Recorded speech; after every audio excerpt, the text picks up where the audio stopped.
before he died, Nicky Hayden named the 5 riders he feared the most. Nicky Hayden beat Valentino Rossi for the 2006 MotoGP World Championship. The Kentucky Kid, the boy from Owensboro who grew up racing dirt tracks with his brothers and ended up standing on top of the world.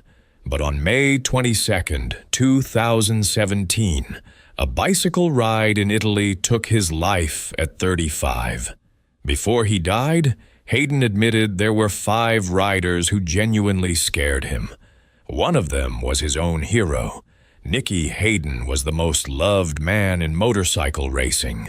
Born in Owensboro, Kentucky on July 30, 1981, he grew up in a family where racing wasn't a hobby. It was religion. His father Earl built a dirt track behind their house.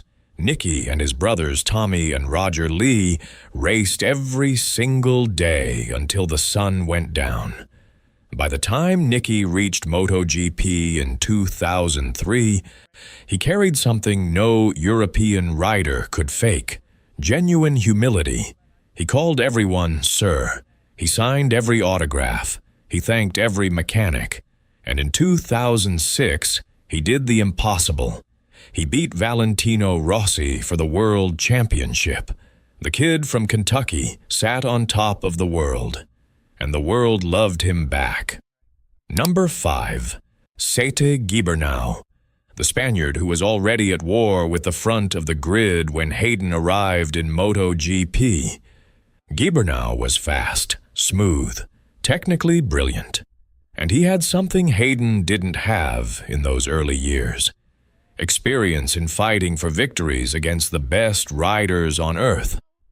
When Hayden joined Repsol Honda in 2003, Gibernau was already battling Rossi for race wins, and Hayden watched those battles from behind with wide eyes and a racing heart.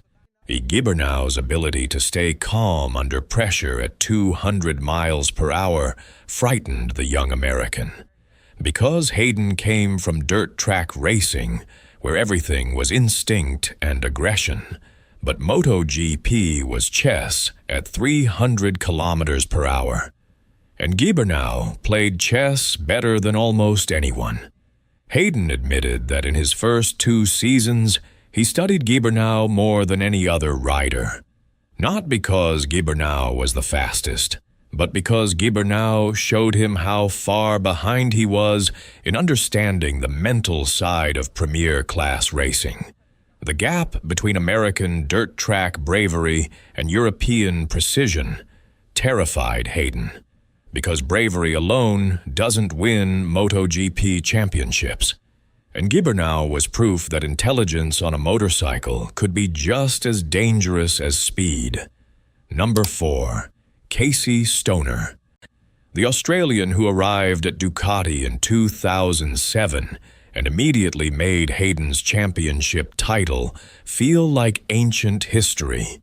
Hayden had just won the World Championship in 2006, the greatest moment of his life, and 12 months later, Stoner won it on a Ducati that everyone said was unrideable. Hayden watched Stoner and felt something he had never felt before in racing: irrelevance. Because Stoner didn't just win races, he won them by margins that made the entire grid look amateur. And Stoner's riding style was something Hayden couldn't comprehend: the rear tire sliding through every corner like the bike was on ice, the impossible saves that defied physics, the raw connection between man and machine that no amount of training could replicate. When Hayden later moved to Ducati in 2009, hoping to recapture his magic on the Italian bike, he discovered the truth Stoner had hidden from the world: that Ducati was a monster. Hayden couldn't tame it. He spent 3 miserable seasons fighting a machine that only one man in history could ride at its limit. And that man was Casey Stoner. Hayden feared Stoner because Stoner represented a level of natural talent that hard work and heart could never reach. And for a man who built his entire career on hard work and heart, that realization was devastating. Number 3. Jorge Lorenzo, the Mallorcan who rode a motorcycle with the precision of a Swiss watch and the emotion of a stone wall. Lorenzo scared Hayden for one simple reason. He never made mistakes. Hayden was a fighter. He won races by digging deep, by pushing through pain, by wanting it more than the next man. But Lorenzo didn't fight. He calculated. Every breaking point measured to the millimeter. Every corner entry identical to the last. Every race executed like a computer program that had been tested 1,000 times. Hayden couldn't rattle Lorenzo, couldn't get inside his head, couldn't force an error no matter how hard he pushed. And that mechanical perfection terrified a man whose greatest weapon was his heart. Because how do you beat a rider who has removed emotion from racing entirely? Hayden never found the answer. And every time he lined up next to Lorenzo on the grid, he felt like a street fighter standing opposite a surgeon. Both dangerous. But only one of them knows exactly where to cut. But the last 2 names on this list aren't just riders who scared Nicky Hayden. They're the 2 who shaped his entire career and haunted him until the very end. Number 2. Danny Pedrosa, his own teammate, and the man who made Nicky Hayden's life inside the Repsol Honda garage a living hell. Pedrosa arrived at Honda in 2006, the same year Hayden won the championship. And from the moment Pedrosa sat on that bike, Honda's eyes shifted. Hayden felt it immediately. The engineers started paying more attention to the small Spaniard. The data meetings got shorter on Hayden's side and longer on Pedrosa's. The development of the bike started tilting towards Pedrosa's riding style, and Hayden was still the reigning world champion. That's what hurt the most. He had just given Honda the greatest achievement of his career, and they were already looking at the next man. Pedrosa was younger, lighter, technically sharper, and he had won 3 world titles in the junior classes before he even arrived. And Honda saw the future in Pedrosa and treated Hayden like the past. The 2006 Estoril incident became the breaking point. Pedrosa crashed into Hayden during a race and took them both out.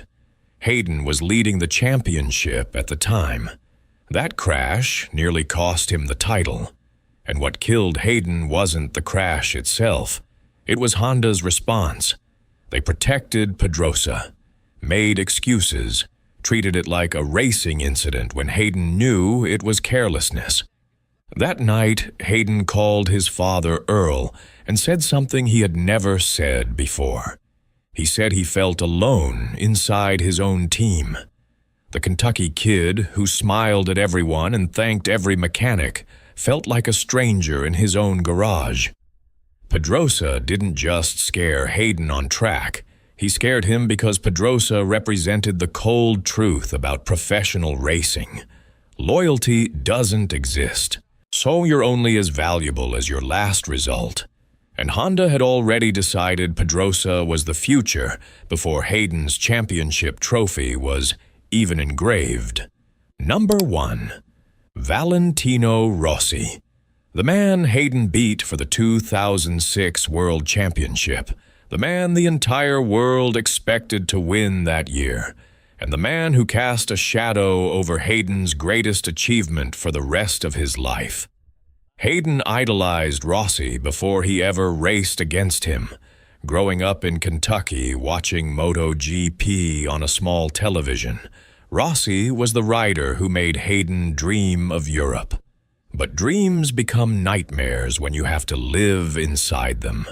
Racing against Rossi in the flesh was nothing like watching from a couch in Owensboro. Rossi was faster, smarter, more experienced, and he had a psychological presence that made the air inside a racing paddock feel heavier. When Hayden won the 2006 title, the world didn't celebrate his achievement.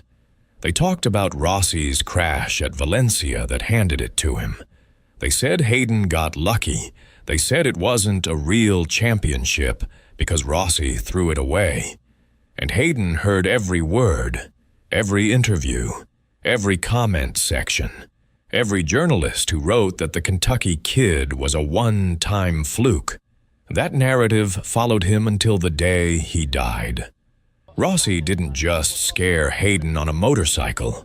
Rossi made the world believe that beating him was only possible through luck, and Hayden spent the rest of his career trying to prove that wrong. He never got the chance. On May 22nd, 2017, a bicycle ride on an Italian road took Nicky Hayden from this world at 35 years old. And the last thing the world remembered wasn't his championship. It was Rossi's crash. That's the cruelest fear of all, the fear of being forgotten while you're still being talked about. Nicky Hayden deserved more time, more races, more chances to prove that 2006 wasn't luck. But the road in Rimini didn't care about what he deserved. Gibernau showed him the gap. Stoner showed him irrelevance. Lorenzo showed him perfection. Pedrosa showed him betrayal. And Rossi showed him the loneliest truth in sport. You can win the war and still lose the story. Subscribe for more untold racing stories.